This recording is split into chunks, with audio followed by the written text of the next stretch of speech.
Assalamu alaikum viewers, hope you all are fine and safe. Welcome to this video. पिछली video में हमने दाल लिखना सीखा था, दाल की दो फॉर्म्स और उसको बे के साथ या किसी और लेटर के साथ अटैच कैसे किया जाता है।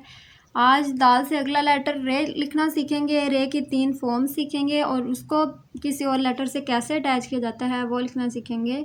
So let's start. तो रे का पहला स्ट्रोक बनाने के लिए हम कट लगा लेते हैं। रे, अगर आपको याद हो कि पिछली वीडियो दाल वाली, तो उसमें हमने यहाँ पर 3 कट लगाए थे क्योंकि दाल को हमने काफ़ी दूर से शुरू करना होता है और गुलाई भी काफ़ी ज़्यादा करनी होती है। अब रे क्योंकि हम तकरीबन बिल्कुल सीधा लिखते हैं तो उसके लिए हम एक ही कट लगाएंगे और उसी के अंदर इसको शुरू करके ख़त्म कर देंगे। और अब हम देख लेते हैं कि इसने नीचे कितने कट तक आना है, इसकी लेंथ कितनी होगी। तो दाल की लेंथ थी 2.5 नुकात तक, लेकिन रे की है 2 नुकात तक। ठीक है, अब हम लिखना सीख लेते हैं। हमने दाल की तरह ही रे का भी पहला स्ट्रोक 90 के एंगल पर कलम को रख के उठाया। अब हमने इसको इधर से ही पकड़ के और नीचे लेते आना है इधर तक, जहाँ तक हमारा दूसरा नुक्ता ख़त्म ना हो जाए। ये देखिए, बस पहला काम सिर्फ इतना था। अब हमने 2 नुकात लगाने हैं नीचे की तरफ। यहाँ तक कलम बिल्कुल 90 के एंगल पर हो गया। इसके नीचे से हमने 2 नुकात लगाने हैं जो कि इसकी क्या होगी, निचली लेंथ होगी, यानी दाल नीचे कितने नुकात तक मूव करेगा। तो 2 नुकात लगा लिए। अब हमने इसको दाल की तरह ही आगे की तरफ और नीचे की तरफ लेते आना है 6 नुकात तक। कलम को वहीं रखा और नीचे की तरफ मूव करना शुरू किया, बिल्कुल स्ट्रेट।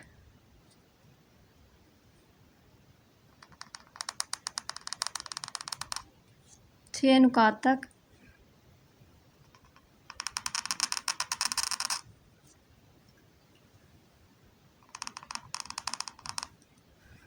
हाँ जी, तकरीबन 5 से 6 नुकात हो चुके हैं ये। लेकिन इसकी जो लेंथ है ये वेरी भी करती है वर्ड्स के साथ साथ। आप इसको जितना लंबा बना सकते हैं उतना ही ज़्यादा खूबसूरत लगेगा।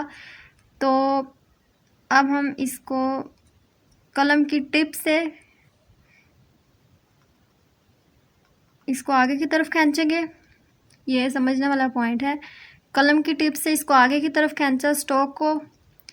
अब जहाँ से छोड़ा था वहीं से दोबारा पकड़ के इसको इसके साथ मिला देना। ये हमारी बन गई टिप। अब हम इसे फिल कर देंगे। ये थी रे की पहली फॉर्म। दूसरी फॉर्म में क्या होगा, पहला स्ट्रोक सेम, दूसरे में हमने नीचे की तरफ नहीं लेके आना, इसको इधर से पकड़ के ऊपर की तरफ ले जाना है। मैं आपको इसको नुकात के बगैर बना के दिखा देती हूँ। सेम इसी तरह का एक स्ट्रोक बनाया, 90 के एंगल पर कलम को रख के सडन नीचे की तरफ लेके आए और फिर से 90 के एंगल पर, जब तक कलम ना हो जाए तब तक हमने इसको नीचे की तरफ मूव किया। अब जहाँ पर 90 का एंगल हो गया था उसी एंगल पर दोबारा कलम को रख के हमने नीचे की तरफ मूव करना है। रे की तरफ मूव किया, इस तरह से आगे की तरफ लेते आए 6 नुकात तक। और अब हमने इसको फिर से अंदर की तरफ ले जाना है। ये है रे। अगर ये दाल होता तो हम इसका ये वाला जो स्ट्रोक है ये काफ़ी पीछे से शुरू करते ताकि ये गोलाई में ही महसूस होता।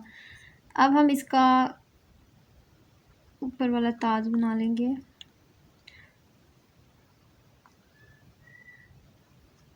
इस तरह से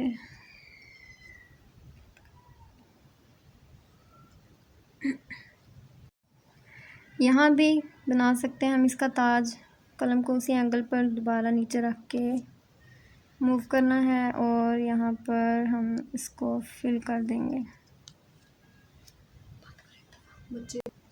अब हम इसके कट लगा लेंगे। मैंने आपको कहा था कि ये 6 से 7 कट के दरमियान में हो सकता है क्योंकि आप इसको जितना लंबा लिखेंगे उतना ही ज़्यादा खूबसूरत लगेगा। सो हमने इधर से शुरू करना है, बराबर फासले तक सारे कलम के कट को मूव करवाना है।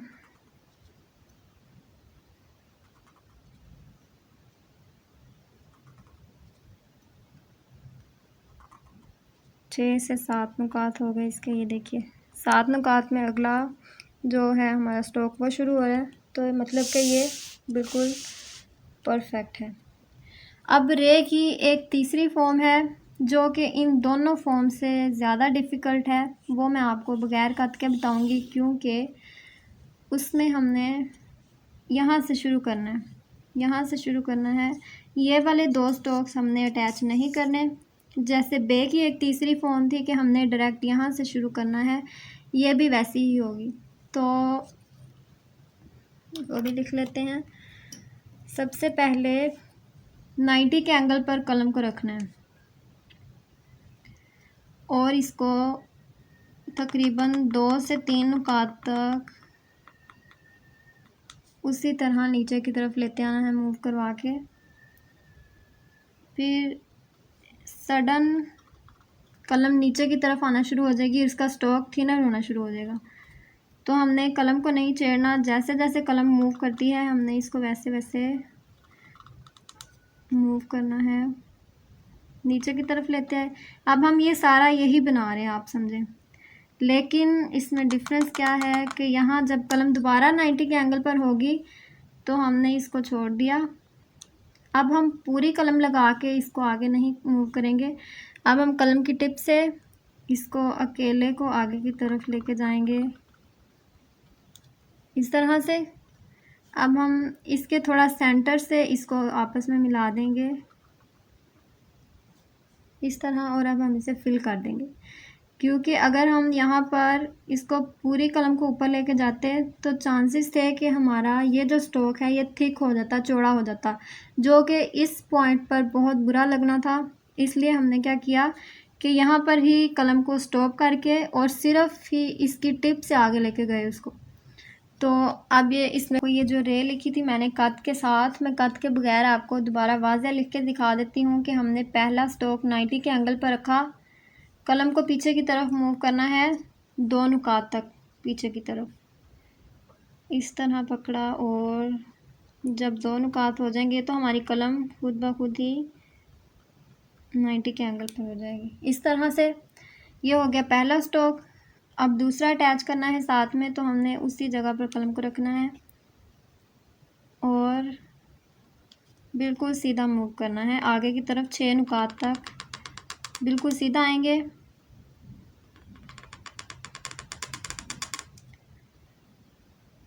इस तरह लेते आएंगे हम इसे।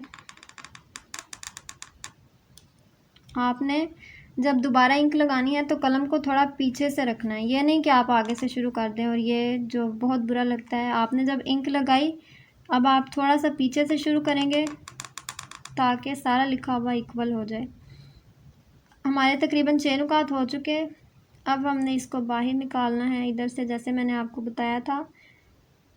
बाहर निकाल के इसके इस पॉइंट को उस पॉइंट से ज्वाइन करना है और इसकी फिलिंग कर देनी है। तो ये था रे, हमने इसका ताज बना लिया। रे की तीनों फॉर्म्स हैं। उम्मीद है कि आपको ये समझ आई होंगी। अब हम रे को किसी और लेटर से मिलाना कैसे है वो सीख लेते हैं। जैसे हमने पिछली वीडियो में दाल को बे से मिलाया था, अब फिर हम बे ही लेंगे और बे को रे से मिलाना सीखेंगे। सो फर्स्ट ऑफ ऑल, अगर आपको बे वाली वीडियो याद हो तो उसका पहला स्ट्रोक कुछ इस तरह का था। दूसरे स्ट्रोक में हमने इधर से कलम को दोबारा उठाना है और आगे की तरफ मूव करना है इतना तकरीबन। अब 90 तक नहीं लेके जाना, क्योंकि दाल वाली वीडियो में हमने ऊपर को जाना था तो हमने इसको काफ़ी आगे की तरफ बढ़ाया था। अब रे नीचे की तरफ अटैच होगा तो हमने इसको इधर ही छोड़ देना है। अब हमने समझे कि ये वाली रे इधर अटैच करनी है, तो हम यहाँ पर रे का ये वाला स्ट्रोक बनाएंगे और इस पॉइंट तक ये बिल्कुल सीधी हो जाएगी। तो हमने क्या करना है, अब इधर से इसको पकड़ के नीचे की तरफ लेते आना है। बाकी सारा हिस्सा यही वाला होगा। क्या किया हमने, इसको पकड़ा और नीचे की तरफ मूव करना है इसको लेके 6 नुकात तक, पहले भी बताया आपको, बिल्कुल स्ट्रेट और आगे की तरफ जहाँ आपकी इंक ख़त्म होती है आप वहाँ पर छोड़ दें, क्योंकि अगर आपने ज़बरदस्ती की तो ये टूट टूट कर लिखा जाएगा, जो कि बहुत बुरा लगता है, जैसे कि यहाँ पर हो चुका है मेरे साथ। चलें, 6 नुकात हो चुके हैं। अब हमने इसको कॉर्नर बना के ख़त्म करना है। ये हमारी हो गई कि हम बे को रे के साथ कैसे अटैच कर सकते हैं। अगर आपने इसकी प्रैक्टिस की तो ये आपको समझ आएगा, क्योंकि बे और दाल तो कम से कम इजी था। ये वाला स्ट्रोक बहुत मुश्किल है, क्योंकि इसको यहाँ से ज्वाइन करते नीचे लेके आते हुए बहुत बड़े ब्लंडर्स होते हैं। तो इसकी प्रैक्टिस लाजमी कीजिएगा। बे की हम इस तरह से डॉट लगा देते हैं। ये वाला मैंने आपको दोबारा लिखना सिखा दिया, ये दोनों। अब रह गया ये, जो कि इन सब में से थोड़ा डिफ़िकल्ट है और इसके मैंने कट भी नहीं लगाए थे। तो अब मैं दोबारा आपको ये लिख के दिखाती हूँ कि सबसे पहले हमने 90 के एंगल पर कलम को रखना है इस तरह से, और इसको आगे की तरफ मूव करना है। अभी फ़ौरन से नीचे नहीं लेके आना, थोड़ा सा इसको ऊपर ही रख के अब थोड़ा नीचे की तरफ लेके आना है, इस तरह नीचे। अब हमने कलम को थोड़ा स्ट्रोक को थिक कर देना है। जब इस पॉइंट पर पहुंच जाए कि कलम बिल्कुल सीधा और 90 के एंगल पर हो गया तो हमने कलम को छोड़ देना, ज़बरदस्ती नहीं करनी। अब हमने इसको पहले स्ट्रोक को पकड़कर ऊपर की तरफ मूव करवाना है और अंदर की तरफ, बिल्कुल सीधा नहीं कि ऐसे को, इस तरह नहीं, हमने इसको अंदर की तरफ मूव करवाना है, क्योंकि यहाँ से हमने काफ़ी पीछे से शुरू किया। अब इधर हम अंदर की तरफ जाएंगे तो ये प्रॉपर रे की फॉर्म लगेगी। अब हमने इधर से पकड़ के इसको गोल कर देना है और इसकी फिलिंग कर देनी है इस तरह से। तो यहाँ पर मैंने आपको बताया 2 से 3 नुकात तक का हो सकता है ये, और इसकी यहाँ से यहाँ तक की पैमाइश 6 नुकात की होगी, और इसके दरमियान में एक बड़ा नुक्ता लगा सकते हैं हम। इसको इतनी दूर लेके जाना है, यह ना हो कि आप इसको अंदर करते करते यहाँ पर आधे नुक्ते का फासला रह जाए, ऐसे भी नहीं करना। ये तो मैंने रे लिखने सिखा दिए, लेकिन अब आप लोग कहेंगे कि ये तो बिल्कुल वही फॉर्म है जो दाल की थी।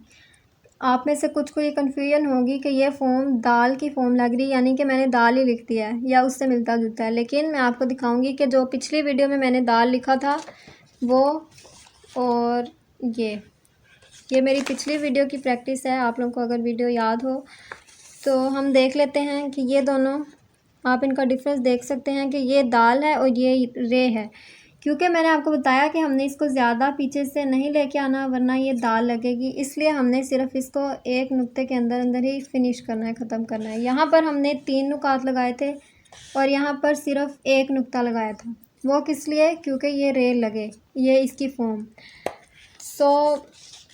दूसरी ये बात बतानी थी कि रे की ये वाली फॉर्म में हम ताज नहीं लगाते, क्योंकि ये वाली फॉर्म हम ज्वाइनिंग के लिए यूज़ करते हैं। रे की ये वाली फॉर्म को, जैसे हमने बे और रे लिखना है तो हम क्या करेंगे कि बे का पहला स्ट्रोक बनाएंगे इसके आगे ही, इस तरह से। ये देखिए, ये जो फॉर्म है ये हम किस लिए यूज़ करते हैं? ज्वाइनिंग के लिए।